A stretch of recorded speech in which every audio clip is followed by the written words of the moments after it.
Hello, welcome to the latest segment of Moments Off the Mat presented by USA Wrestling. I'm Sikora, Manager of State Services for USA Wrestling. Today I'm joined by a very special guest and longtime donor, team leader, very special man to USA Wrestling, Jeff Levitetz. Thanks for joining us today. Thank you for having me. Appreciate it. So Jeff, you just kind of go into your story and how you got involved in wrestling and how it's kind of propelled you into doing great things with your life and with your job and your career. No, I appreciate the opportunity to do this. I grew up in Deerfield, Illinois, outside of Chicago, and was a hockey player. Pretty good hockey player, actually, through Pee Wee, which was 13, 14 years old. And at that time, I just wasn't big enough to continue. I just couldn't make the next level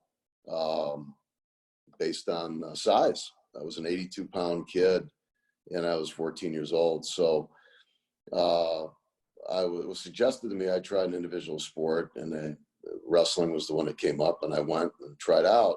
Really had no training at all in wrestling, really had never done it before, didn't know a lot about it. Obviously knew what wrestling is, but I didn't really know what I'd signed up for at that point, and did it. And it's funny that we're having this conversation because I'm in a process of moving, and I was packing up an old box, and lo and behold, in one of these old file folders, I found my freshman high school wrestling schedule. I honest to God have it. So that's 1971. So we're going back, almost 50 years. And I must have put hash marks on the wins and the losses. I don't know what my system was back there, but I had 3 wins and 10 losses. Thought it was 3-11, but it was 3-10. So that sounds a little better.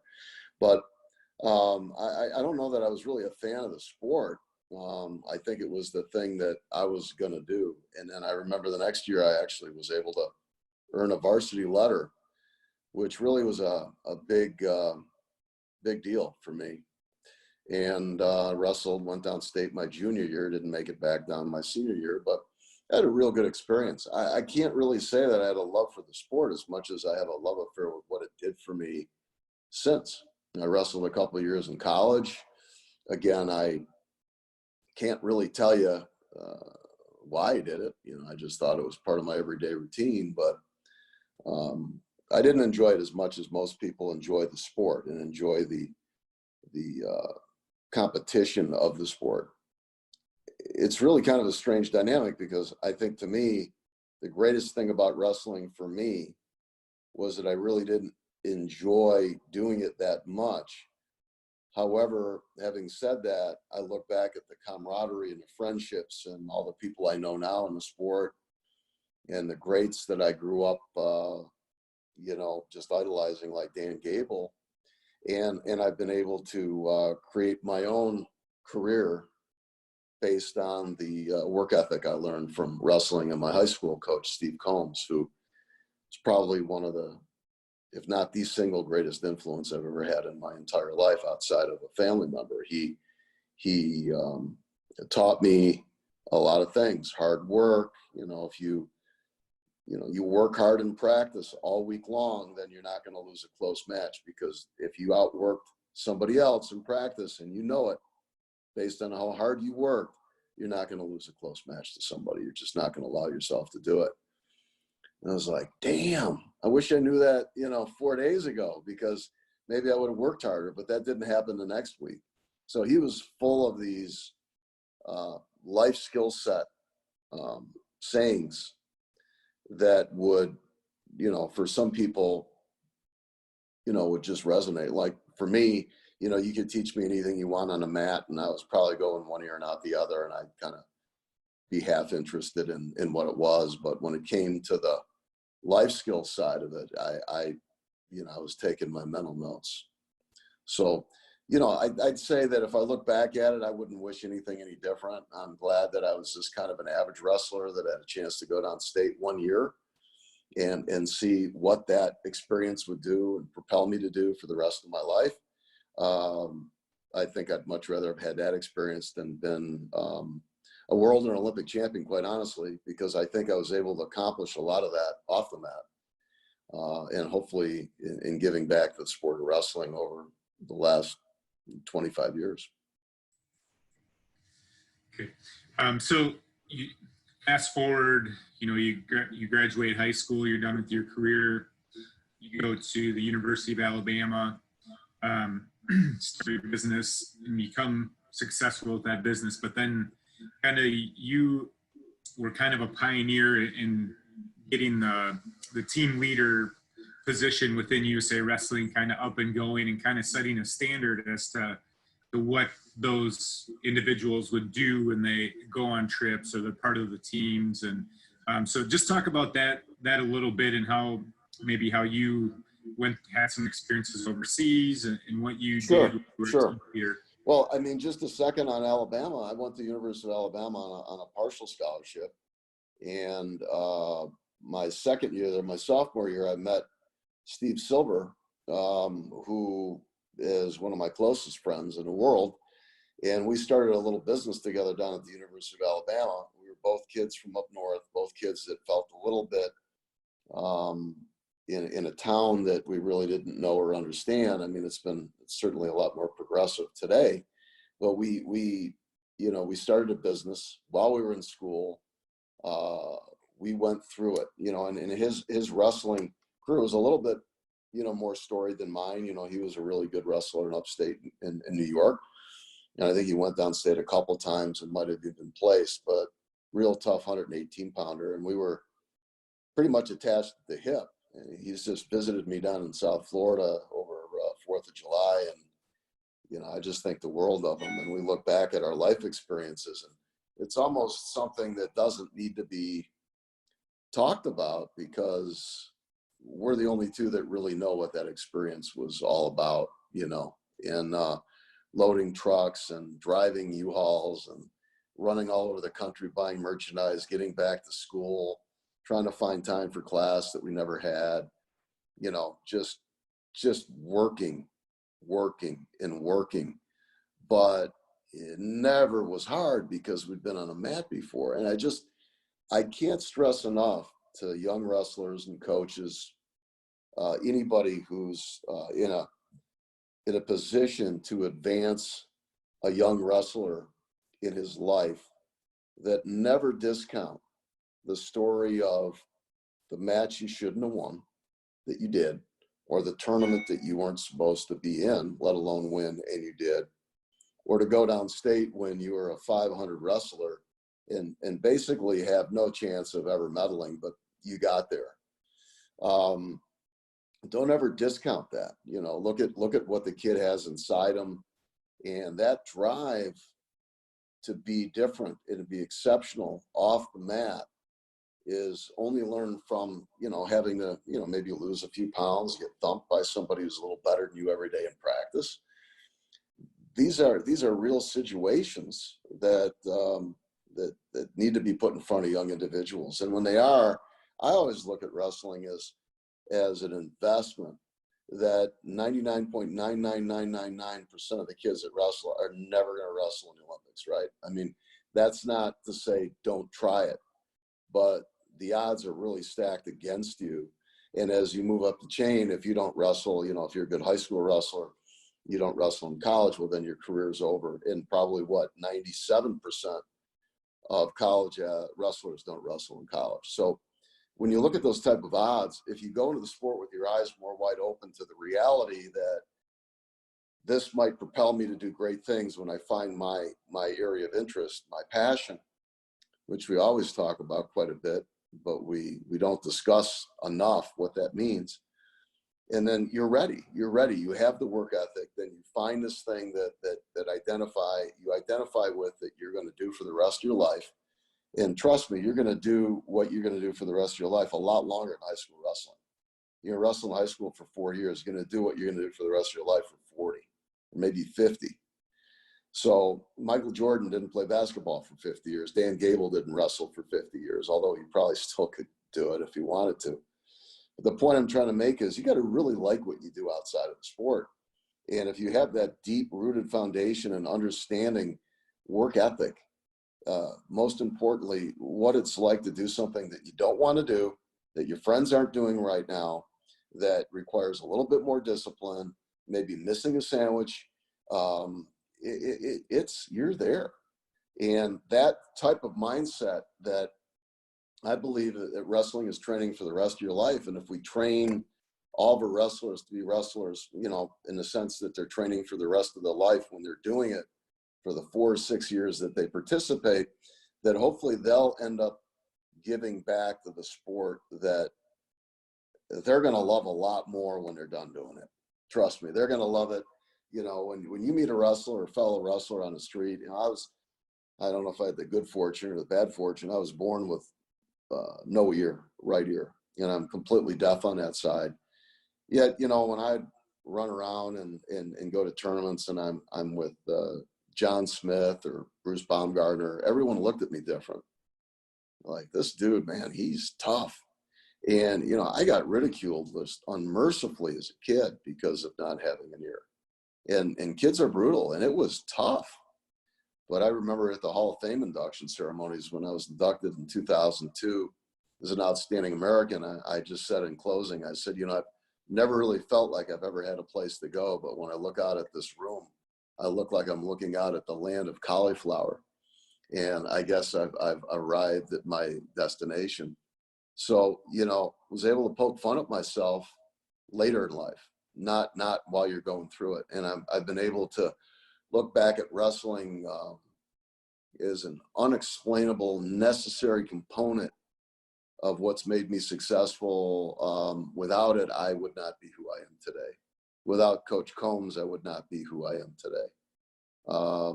I am richer as a human for the relationships and the contacts and the friendships that I've made with you, Derek, and Rich Bender, and again, John Smith and Bruce Baumgartner and Dan Gable, and the list goes on and on and on and on. Jim Ravenak, Steve Silver. I'm so grateful at this point in my life for these wonderful relationships. And I think that's what made me think that, you know, when I got on the board of USA Wrestling, you know, where could I do something to help? And this team leader position came available to me. And I went to Athens, Greece in 1999, not as the team leader for the Greco-Roman team, but as a kind of a VIP experience. And I just remember it. And I said, man, there's so many opportunities here for me. I mean, I can do this better. And it's not that whoever was doing it wasn't doing a good job. It's just that I had a different mindset from having a business as to what an athlete's expectation should be from a team leader. And it's not being the cheering section and being tough and go out there and get them. You know, there's a logistic opportunity to take what you've learned in business and say, look, when these guys get here, I'm going to book the hotels from the night before. So they land at 9 a.m. I'm there the day before. The keys are in their hands. They go up. There's a training table. There's this. I know where the steam room is. So I felt like I was worthy of the position because Rich, Jim Shear at the time, this really dates me, but gave me the opportunity to say, you know, kind of analyze what a team leader ought to be, you know. And then Jim Ravenak, you know, like a brother to me, you know, he was of the same mold. You know, he went to LSU, and so we're both SEC kids, and we just saw an opportunity to make a difference without really, you know, caring whether we were looked at and said, wow, that guy's amazing. You know, it wasn't in me to ask for anything in return. It was pretty much, I just wanted to help. And then, you know, my job was done. Then the athletes had to do their job. And so I learned very quickly that, you know, I was part of the group, but I wasn't part of the group. Do your job, do it well, and, you know, stand by and root for your team. So that's what we did. Very cool. And obviously, I know you've been told plenty of times, but obviously USA Wrestling thanks you for everything that you did and a lot of behind the scenes work that no one ever sees, right? You're just there to help the athletes and make them feel comfortable and put them in the best situation they can be in. But so transitioning from that, you talked about Jim Ravenak a little bit and your guys' relationship. And you guys kind of have a unique story too, is kind of the Gator Wrestling Club was one of the first, I would say college RTCs that are popping up now, but kind of Yeah.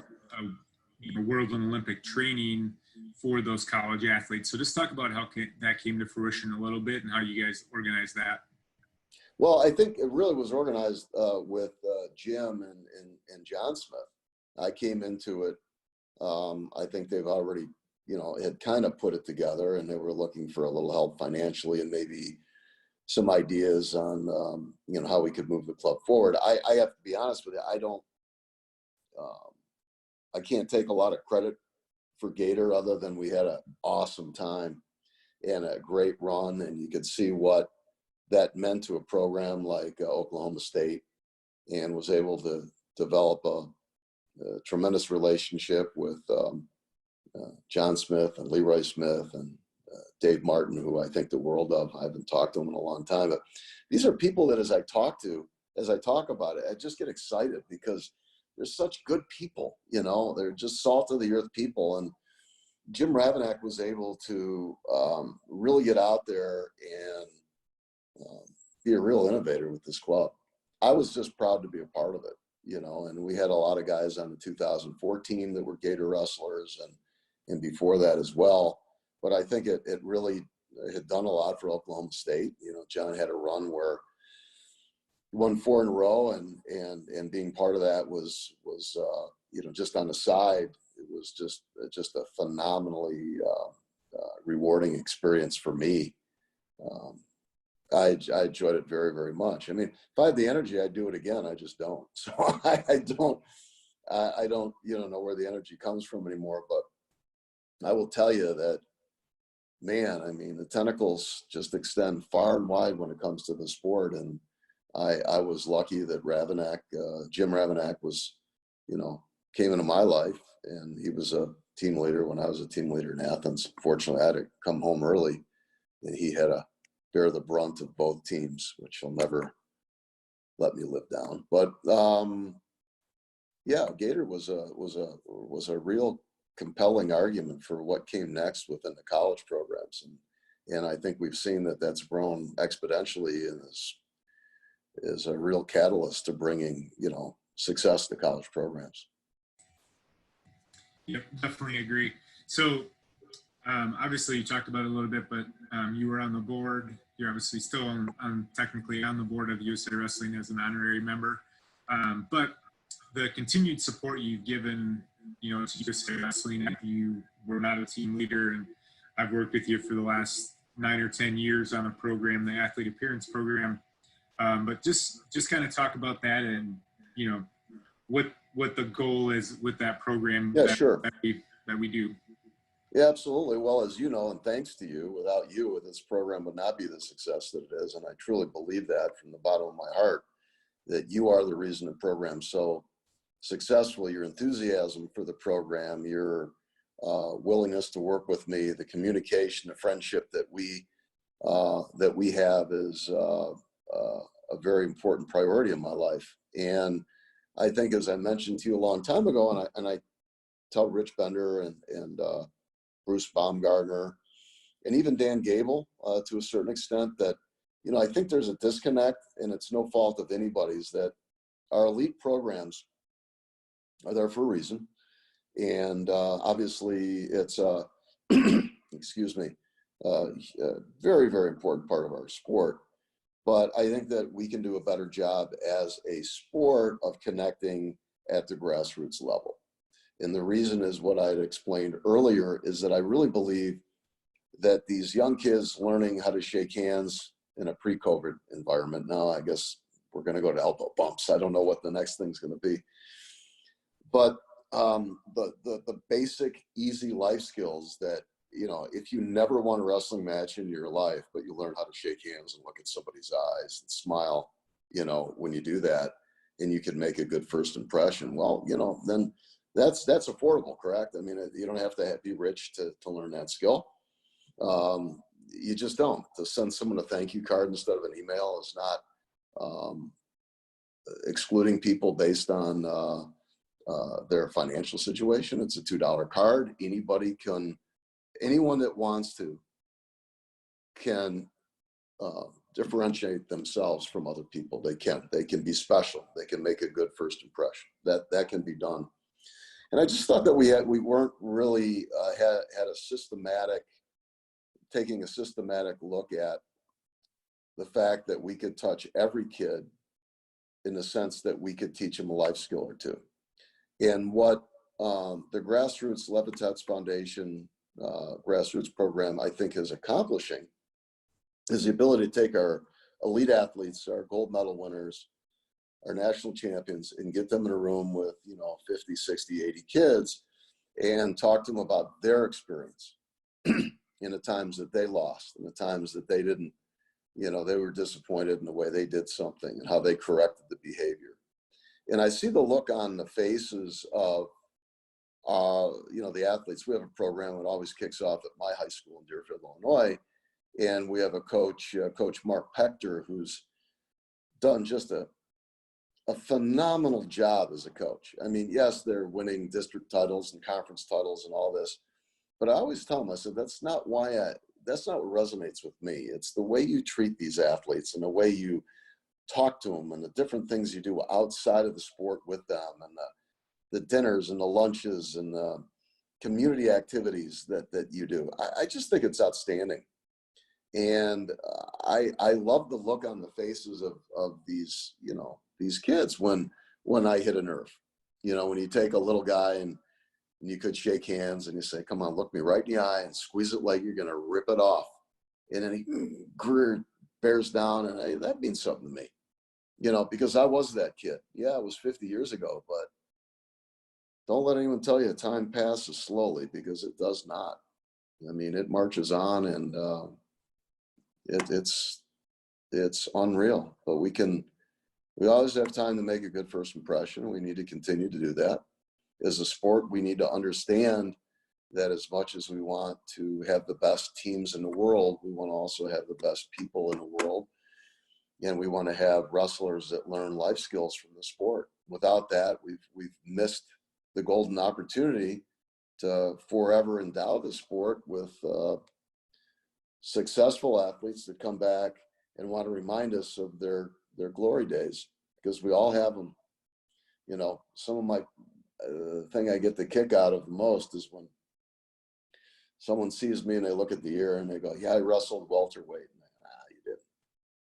There was no welterweight. There's weight classes. But everybody wants to be a wrestler when they're around a wrestler. It's amazing. It's just an amazing dynamic, Hey, you wrestled? Where did you wrestle? Blah, blah, blah, blah, blah. Yeah, I wrestled. So how did you do?